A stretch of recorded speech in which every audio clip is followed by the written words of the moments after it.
കേന്ദ്ര സർക്കാരിന്റെ സാമൂഹിക സുരക്ഷാ പദ്ധതികളിലൂടെ 95 കോടി പേർക്ക് പ്രയോജനം ലഭിക്കുന്നുണ്ടെന്ന് രാഷ്ട്രപതി ദ്രൗപദി മുർമു. കഴിഞ്ഞ ദശകത്തിൽ 25 കോടി ആളുകളെ ദാരിദ്ര്യത്തിൽ നിന്ന് മോദി സർക്കാർ കരകയറ്റിയതായും 4 കോടി വീടുകൾ സർക്കാർ നിർമ്മിച്ചിട്ടുണ്ടെന്നും രാഷ്ട്രപതി പറഞ്ഞു. ഇന്ത്യയുടെ ദ്രുതഗതിയിലുള്ള പുരോഗതി ആഗോളതലത്തിൽ ചർച്ചയാണെന്നും രാജ്യത്ത് ക്രിയാത്മക മാറ്റമുണ്ടെന്നും മുർമു പറഞ്ഞു. ഇന്ത്യക്കെതിരെയുള്ള ഏതൊരാക്രമണത്തിനും ശക്തമായ തിരിച്ചടിയുണ്ടാകുമെന്നും ഓപ്പറേഷൻ സിന്ദൂർ ഉദാഹരണമാണെന്നും അവർ ഓർമ്മിപ്പിച്ചു. ഇന്ത്യയുടെ സുരക്ഷാ സംവിധാനം ശക്തിപ്പെടുത്തുന്നതിനായി മിഷൻ സുദർശൻ ചക്രയുടെ പ്രവർത്തനങ്ങൾ നടന്നുവരികയാണ്.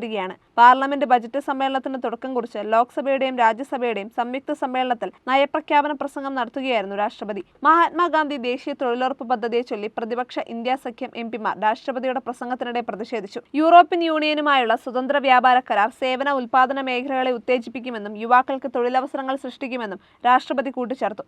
സർക്കാരിന്റെ സാമ്പത്തിക പരിഷ്കാരങ്ങൾ റീഫോംസ് എക്സ്പ്രസ് ദരിദ്രർക്കും മധ്യവർഗത്തിനും പ്രയോജനം ചെയ്യുന്നുണ്ട്. ചരിത്രപരമായ GST പരിഷ്കരണം പൗരന്മാർക്ക് 1 ലക്ഷം കോടി രൂപയുടെ ലാഭം ഉറപ്പാക്കി.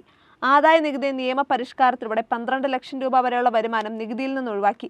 മാവോയിസ്റ്റ് അക്രമം ഉടൻ ഇല്ലാതാകുമെന്ന് മുർമു അറിയിച്ചു. പിന്നാക്ക സമുദായങ്ങളുടെ ക്ഷേമമാണ് സർക്കാരിന്റെ മുൻഗണന. വിവിധ ക്ഷേമ പദ്ധതികളിലൂടെ സ്ത്രീകളെ ശാക്തീകരിക്കുന്നു. ലോകത്തിലെ 2ാമത്തെ വലിയ മത്സ്യോൽപാദന രാജ്യമാണ് ഇന്ത്യ. റെയിൽവേ 100% വൈദ്യുതീകരണത്തോടടുക്കുന്നു. അതിവേഗ വന്ദേ ഭാരത് സർവീസുകൾ മുതൽ പുതിയ രാജധാനി ട്രെയിനുകൾ വരെയുള്ളവ റെയിൽവേ വികസനത്തിന് ആക്കം കൂട്ടുന്നു. നിലവിൽ 150 വന്ദേ ഭാരത് ട്രെയിനുകൾ ഓടുന്നുണ്ട്. വന്ദേ ഭാരത് സ്ലീപ്പർ സുപ്രധാന നേട്ടമാണ്.